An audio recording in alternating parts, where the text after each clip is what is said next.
Our memory verse for the month of October is Isaiah chapter 53, verse 10. Yet it pleased the Lord to bruise him. He hath put him to grief. When thou shalt make his soul an offering for sin, he shall see his seed. He shall prolong his days, and the pleasures of the Lord shall prosper his hand. The October Crisis Center needs are coffee, tea, peanut butter, and jelly. I do want to encourage you to bring those items for the Crisis Center.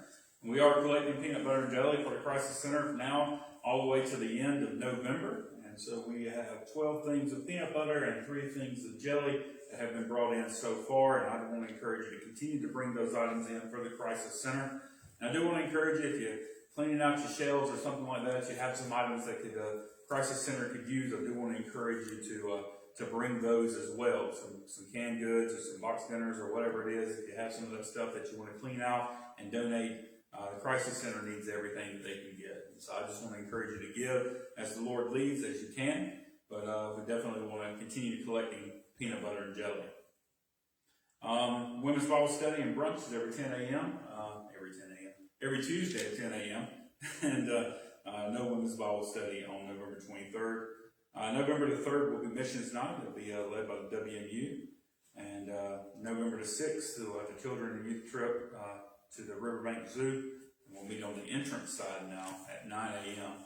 November 6th, also, as you go to bed that evening, move your clocks back an hour. We'll fall back and daylight savings time ends. November 7th, we have Deacons meeting at 5:30. November the 9th, Overcomer Senior Supper at 6. And I do want to encourage you to be there if you can for that. And invite somebody with you. Always a good turnout for that and a good time had when we get together. So I just want to encourage you to invite somebody with you to Overcomers. We have quite a few individuals who come from outside of our church. And that's a real blessing, I think, to the Overcomers. And so I just want to encourage you to invite some people. Maybe maybe they are members of other churches, but maybe they'd like to get together and come and eat with us and have a good time and fellowship in the Lord. And so I just want to encourage you to invite people to the Overcomers. November the 23rd, we'll have a beans and greens service at 6:30. And so you bring your favorite sides. It don't have to be beans and it don't have to be greens. Just bring whatever. We'll get together and we'll have a time of fellowship and eat, and we'll have a little devotion that evening. And so November 28th, we'll partake of the Lord's Supper after the morning worship service. And then December the 19th, we have our Happy Birthday Jesus celebration. So we'll have lunch following the morning worship service. So bring your favorite sides and desserts for that. The meal will be provided. And no evening worship service that night. And please don't forget about preborn.org. And our quote for the month is by Bodie Balcom. It amazes me that we believe this, that God would crush and kill his own son, but let you slide. So tonight we are going to continue looking in the book of Genesis. And so we're continuing our study in the book of Genesis. And last week we kind of went through some of the key verses and that I had, and I realized that there are probably quite a few other key verses as well. But I do want to encourage you. I hope you maybe as you've been encouraged to start reading through the book of Genesis. It is an incredible read, an incredible, just so much doctrine and theology, and so much the beginnings of so many things are found in that book. And so many things point us to Jesus Christ in that book too. And of course, as we read our Bible, we always ought to be looking for Jesus in the passages as well. And so tonight we're going to we're looking at kind of the outline of the book of Genesis. And there are a lot of different ways to break it down into its different sections and things. And I've got several different outlines there. But Genesis 1 through 11, chapters 1 through 11, kind of deal with the beginnings of history. So we have the creation. So we have the beginning. We have creation, chapters 1 and 2. And then, then chapter 3, we have original sin with Adam and Eve and being kicked out of the garden. And then chapters 4 and 5 are the history of Adam and the descendants, all the way to the time of Noah. And then chapters 6 and 7 deals with the exceeding wickedness of mankind, the righteousness of Noah and his family. There's 8 total members there in Noah's family.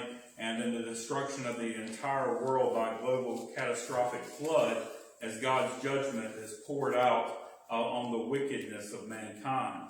But we see with that God preserves the righteous family of Noah, and the animal kinds as well. And then we have Genesis chapter 8 and 9 is the restoration of the world. We have God's covenant with Noah, with the rainbow, promising to never, ever flood the world ever again. So all of this fear that the global warming, climate change people today have, that the world's going to, polar ice caps are going to melt and all this stuff, and we're going to have a global flood and we're all going to drown. You don't need to worry about that. The Bible says that'll never happen again, and God's word is far more trustworthy than scientists who can't even forecast the weather correctly the next day. So I seriously doubt they can figure out if the polar ice caps are really going to melt or not. But anyway, enough of that. But we see that in chapters 8 and 9. And then in Genesis chapter 10, we have the repopulation of the earth and the genealogies of Shem, Ham, and Japheth. This is the three sons of Noah. And in Genesis chapter 11, we get to the Tower of Babel and the confusions of the language brought on by God's judgment on the people. And then the scattering of mankind all over the earth. We also run into a fellow named Nimrod as well in Genesis chapter 11.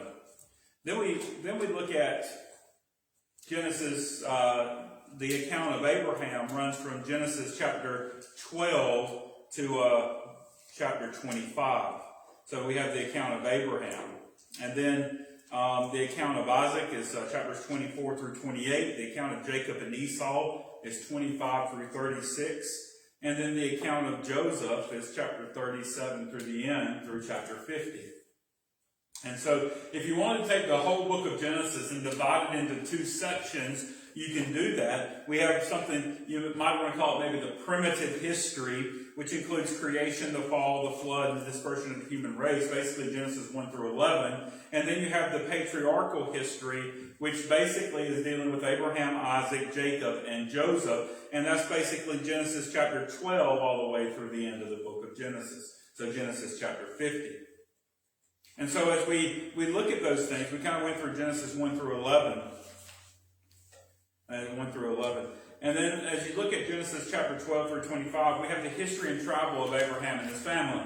And it's quite detailed. And so we have the calling of Abraham by God. God calls Abraham to get up and to leave. And to leave everything he knows and go to a place that God has promised. And so God is calling Abraham to leave. And so, when you look at Genesis chapter 12, if you want to flip there, Genesis chapter 12, I'm going to start with verse 1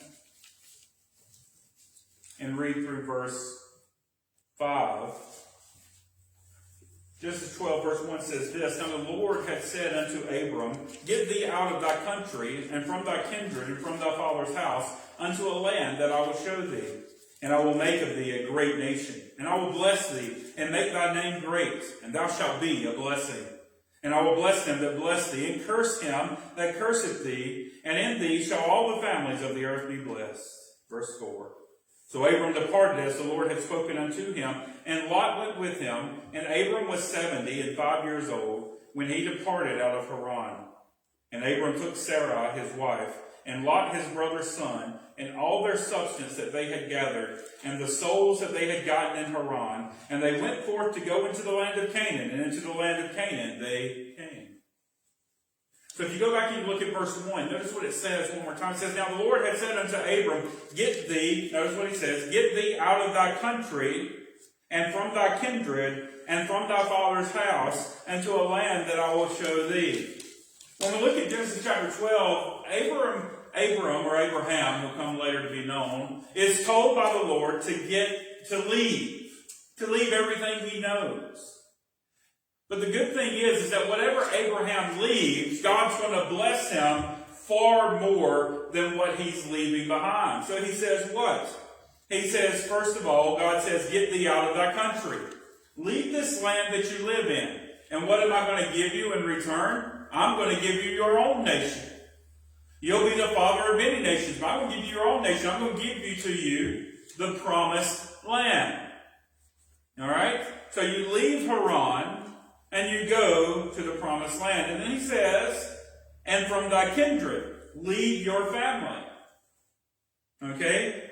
And he even says, leave thy father's house. Well, what does God promise Abram?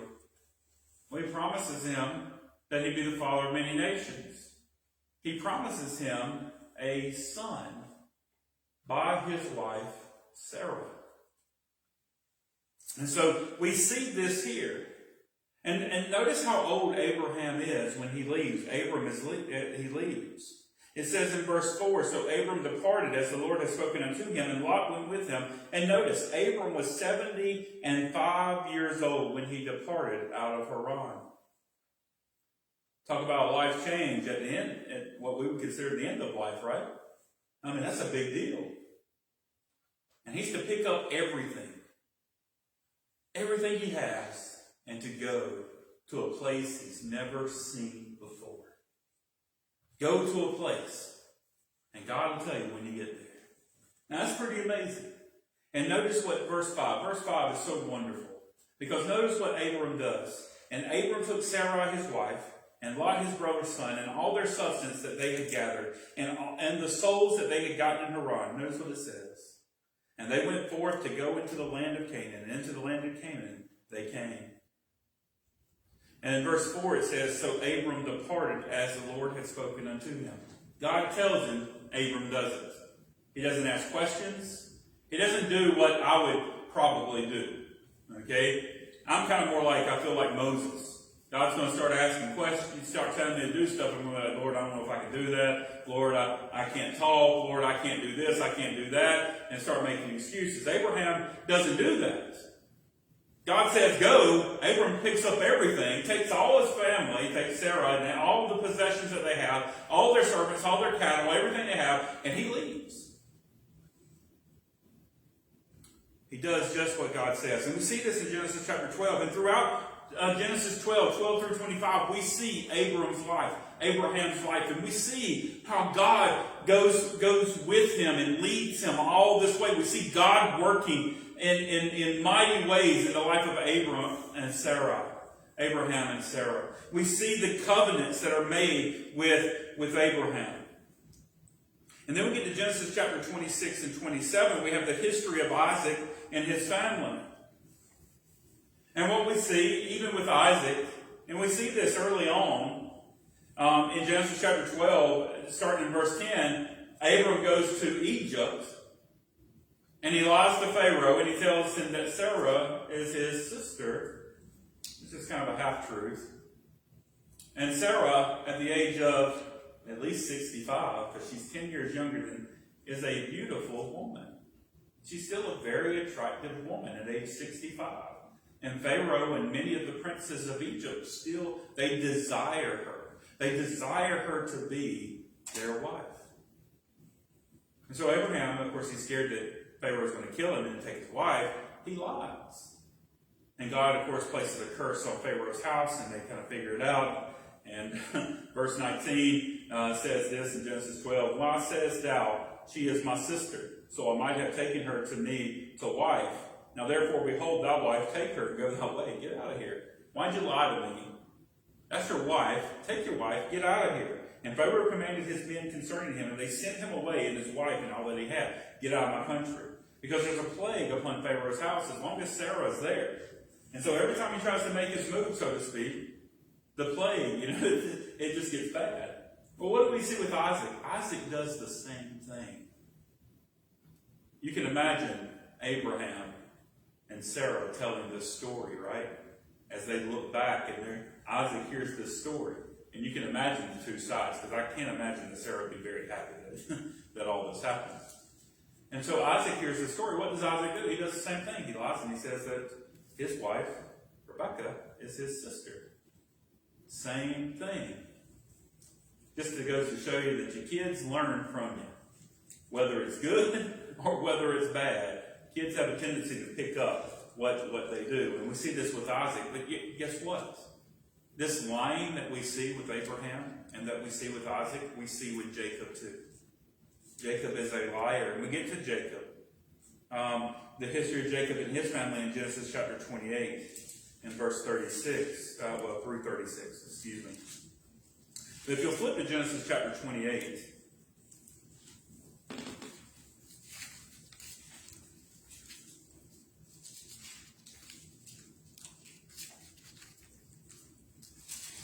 we need to go back a little bit further than that.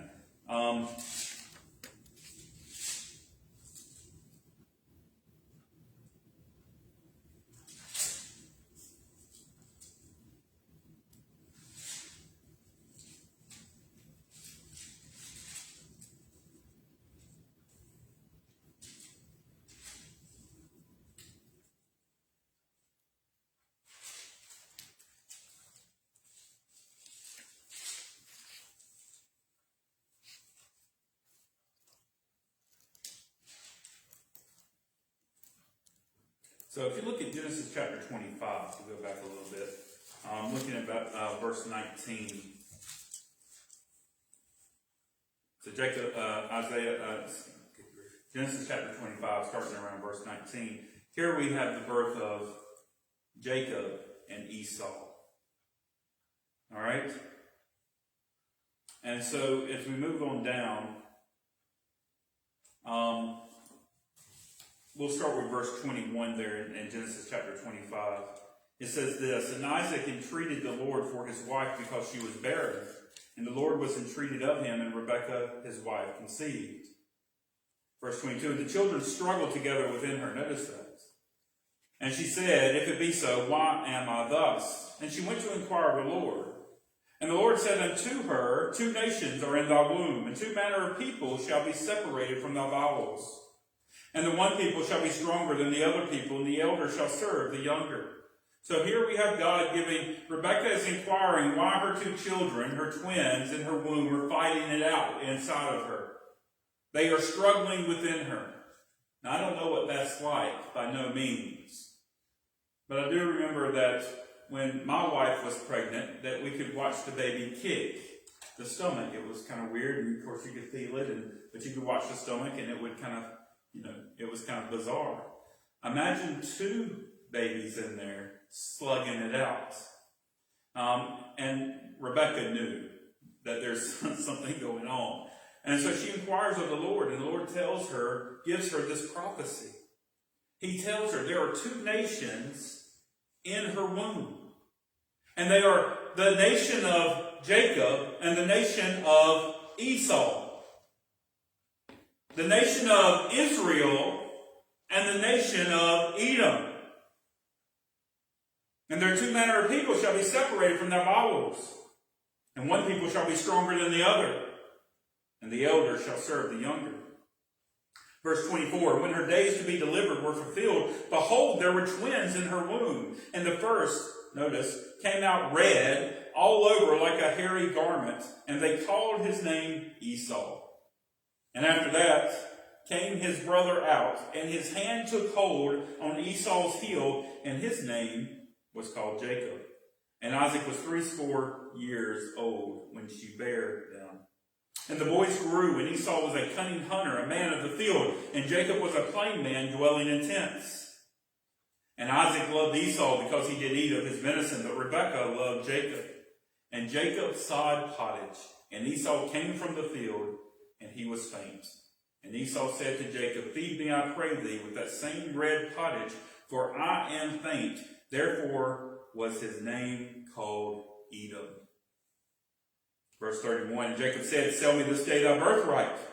And Esau said, Behold, I am at the point to die, and what profit shall this birthright do to me? And Jacob said, Swear to me this day. And he sware unto him, and he sold his birthright unto Jacob. And Jacob gave Esau bread and pottage of lentils, and he did eat and drink, and rose up and went his way. Thus Esau despised his birthright."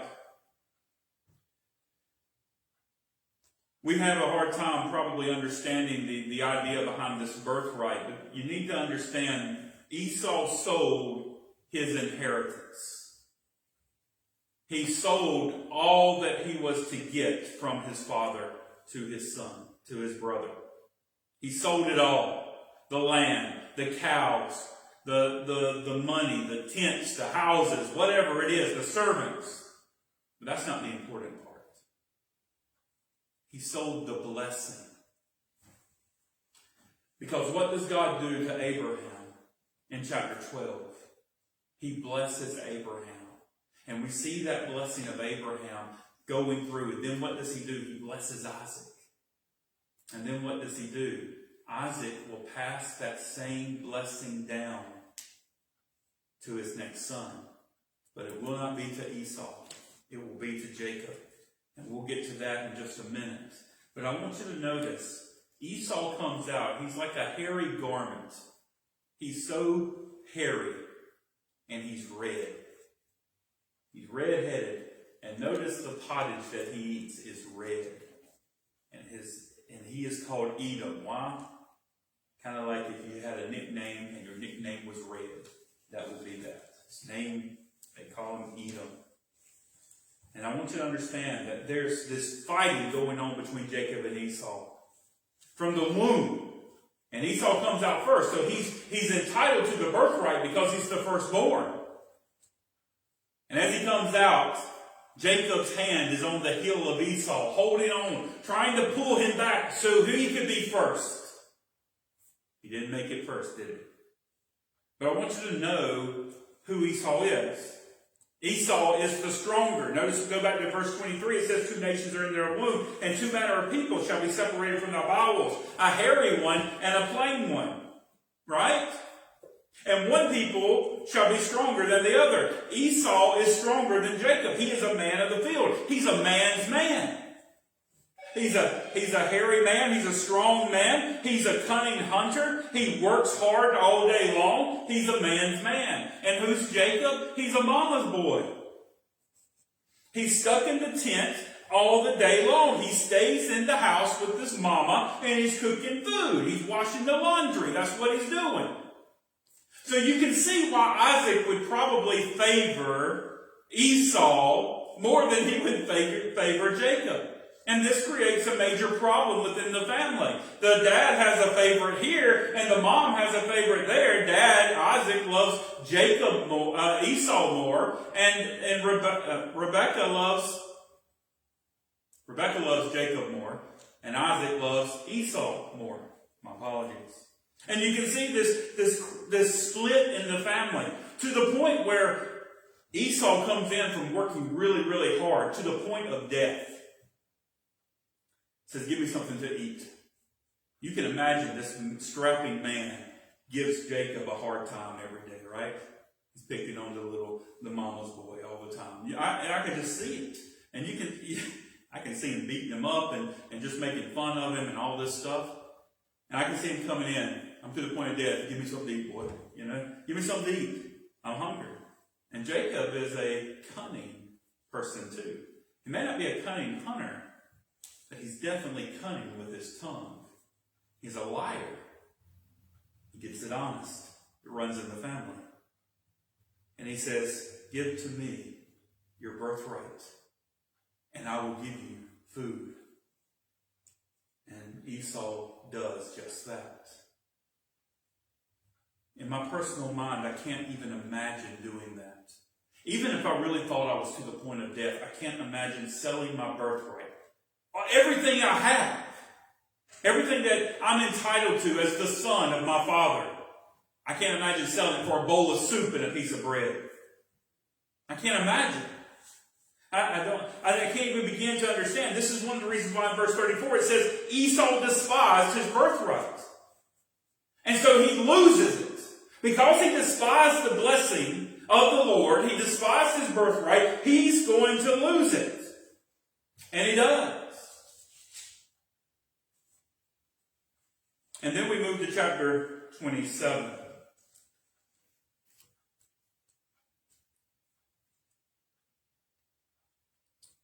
And we'll start with verse 1. And it came to pass that when Isaac was old and his eyes were dim, so that he could not see, he called Esau his eldest son and said unto him, my son. And he said unto him, behold, here am I. And he said, behold, now I am old. I know not the day of my death. Now therefore take, I pray thee, thy weapons, thy quiver and thy bow, go out to the field and take me some venison. And make me savory meat, such as I love, and bring it to me, that I may eat, that my soul may bless thee before I die. So Isaac is to the point, he's pretty close to death. He realizes he doesn't have much time left, and he wants to bless his son with the blessing. He's going to pass the birthright down. And so Esau makes ready, and he goes and does exactly that. Basically what Isaac is saying, fix me my favorite meal, and I'm going to bless you. And Rebekah heard when Isaac spake to Esau his son, and Esau went to the field to hunt for venison and to bring it. And Rebekah spake unto Jacob her son, saying, Behold, I heard thy father speak unto Esau thy brother, saying, Bring me venison and make me savory meat, that I may eat, and bless thee before the Lord before my death. Now therefore, my son, obey my voice according to that which I command thee. Go now to the flock and fetch me from thence 2 good kids of the goats, and I will make them savory meat for thy father, such as he loveth. Verse 10. And thou shalt bring it to thy father, that he may eat, that he may bless thee before his death. So Rebekah is trying to supplant Esau's blessing and give it to Jacob. Now think about this for a minute. Remember what we read in chapter 24, I believe it was? The prophecy of God. The younger will rule the older. We're starting to see this come to fruition. Verse 11, Jacob said to Rebekah, his mother, Behold, Esau, my brother, is a hairy man, and I am a smooth man. All right? He's hairless. He doesn't have any hair. But Esau's super hairy. He was born hairy. He's still hairy at this point. My father, peradventure, will feel me, and I shall seem to him as a deceiver, and shall bring a curse upon me, and not a blessing. And his mother said unto him, Upon me be thy curse, my son. Only obey my voice, and go fetch me them. And he went and fetched and brought them to his mother. And his mother made savory meat, such as his father loved. And Rebekah took goodly raiment of her eldest son Esau, which were with her in the house, and put them upon Jacob, her younger son. So she dresses Jacob in Esau's clothes. She's probably in charge of the laundry, right? She's got Esau's clothes. Put this on so you can do what? Smell like Esau. Because I'll guarantee you, Jacob didn't smell like Esau. He smelled like the women of the house. And then verse 16, And she put the skins of the kids of the goats upon his hands and upon the smooth of his neck. How hairy must Esau have been if a patch of goat hair would work? Have you ever thought about that? I mean, Esau's a pretty hairy dude. I mean, she's putting goat hair all over this guy. All right? And she gave the savory meat and the bread which she had prepared into the hand of her son. That's verse 17, verse 18. And he came unto his father and said, My father. And he said, Here am I. Who art thou, my son? Notice, Isaac can't see. He's blind. But he knows something's wrong with the voice. Because I'll guarantee you, Esau had a manly voice, a deep voice. And Jacob probably didn't. And so his father says, Who are you? And notice what Jacob says in verse 19. And Jacob said unto his father, I am Esau, thy firstborn. I have done according as thou badest me. Arise, I pray thee, sit and eat of my venison, that thy soul may bless me. And Isaac said unto his son, How is it that thou hast found it so quickly, my son? And he said, Because the Lord thy God brought it to me. How'd you kill this deer so fast? How'd you fix it so quickly? How in the world were you able to do all of this in such a short period of time? Notice how quick-witted Jacob is. The Lord thy God brought it to me. That's how. Good answer, right? And verse 21, And Isaac said unto Jacob, Come near, I pray thee, that I may feel thee, my son, whether thou be my very son Esau or not. See, he's not really sure he's dealing with Esau here. Okay? As a matter of fact, he's probably pretty sure this isn't Esau, because he doesn't sound like Esau. He can't really see him. So come here, let me touch you, let me feel you, and let's see if you hairy or not. And Jacob went near to Isaac his father, and he felt him and said, The voice is Jacob's voice, but the hands are of Esau. I know the voice of my son, but I can't see him because I'm blind, but he feels like Esau. In verse 23, And he discerned him not, because his hands were hairy as his brother Esau's hands, so he blessed him. And notice what he says in verse 24 again. Isaac says, And he said, Art thou my very son Esau? And Jacob does what? He lies and he says, I am. And he said, bring it near to me, and I will eat of my son's venison, that my soul may bless thee. See, I'm going to see if your food tastes like Esau's food. I'm going to see if your venison really tastes like that savory meat that I love, that my favorite son brings to me from time to time. And he brought it near to him, and he did eat, and he brought him wine, and he drank. And his father Isaac said unto him, come now near me and kiss me, my son. See, Isaac's still not sure if this really is Esau or not. Notice what happens. And he came near and kissed him, and he smelt the smell of his raiment and blessed him. So Isaac is not sure who this is. It sounds like Jacob, but he smells like Esau. He feels like Esau. He cooks like Esau. Must be Esau. And so Isaac is fooled. The voice is off. But everything else seems to line up. And notice what he says, starting in verse 27. Notice the blessing. See, the smell of my son is as the smell of a field which the Lord hath blessed. Therefore God, give thee of the dew of heaven, and the fatness of the earth, and plenty of corn and wine. Let people serve thee, and nations bow down to thee. Be Lord over thy brethren, and let thy mother's sons bow down to thee. Cursed be everyone that curseth thee, and blessed be he that blesseth thee. This sounds almost just like the blessing that God gave to Abraham. See, it's the blessing God gives to Abraham that's passed down to Isaac, that Isaac now passes down to, he thought Esau, but it's actually Jacob. And it came to pass, as soon as Isaac had made an end of blessing Jacob, and Jacob was yet scarce gone out of the presence of Isaac his father, that Esau his brother came in from hunting. So as soon as Jacob gets out of the tent, the house, here comes Esau. Almost got him. And he also made savory meat and brought it unto his father, and said unto his father, let my father arise and eat his son's venison, that thy soul may bless me. And Isaac his father said unto him, who art thou? And he said, I am thy son, thy firstborn Esau.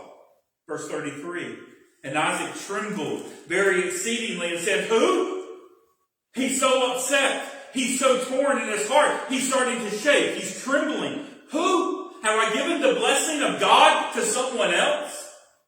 Where is he that hath taken venison and brought it to me? And I have eaten of all before thou camest, and have blessed him. Yea, and he shall be blessed. I've said it. It's going to happen. And when Esau heard the words of his father, notice what happens here. He cried with a great and exceeding bitter cry, and said unto his father, bless me, even me also, O my father. There's this bitterness of crying that comes out of Esau, because for the first time, he realizes what he has lost. What he gave away to Jacob those years ago, and what Jacob has stolen from him at this moment. Bless me, O my father. And notice in verse 35, and he said, thy brother came with subtlety, and had taken away thy blessing. And he said, is not he rightly named Jacob? For he hath supplanted me these 2 times. Notice what Esau says. He's taken my birthright twice. And always over a bowl of stew. He's done it twice. He took away my birthright, and behold, now he has taken away my blessing. And he says, hast thou not reserved a blessing for me?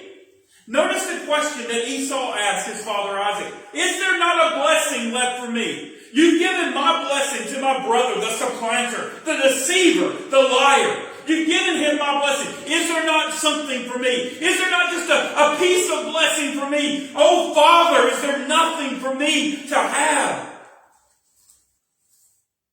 In verse 37, and Isaac answered and said unto Esau, behold, I have made him thy Lord, and all his brethren have I given to him for servants, and with corn and wine have I sustained him. And what shall I do now unto thee, my son? What's left for me to give you? I've given him everything. Verse 38, and Esau said unto his father, hast thou but one blessing, my father? Bless me, even me also, O my father. And Esau lifted up his voice and wept. There's bitterness that we see. In verse 34, and then we get to verse 38, and what do we see? He lifts up his voice, he cries out loudly, as tears stream down his face, he's weeping over the loss of his birthright, over the loss of the blessing that God had given to his father and to his grandfather, that what he believed was to be his, because he's the eldest son, it has now been given to the younger. And Isaac his father had answered and said unto him, Behold, thy dwelling shall be the fatness of the earth, and the dew of heaven from above, and by the sword shalt thou live, and shalt serve thy brother. And it shall come to pass, when thou shalt have the dominion, that thou shalt break his yoke from off thy neck. The bitterness of this. And then where do we see this again? We see this in Malachi, where God says, Jacob have I loved, and Esau have I hated. We see the sovereignty of God, the providential working of God in this. God chooses favorites. And his favorite is Jacob.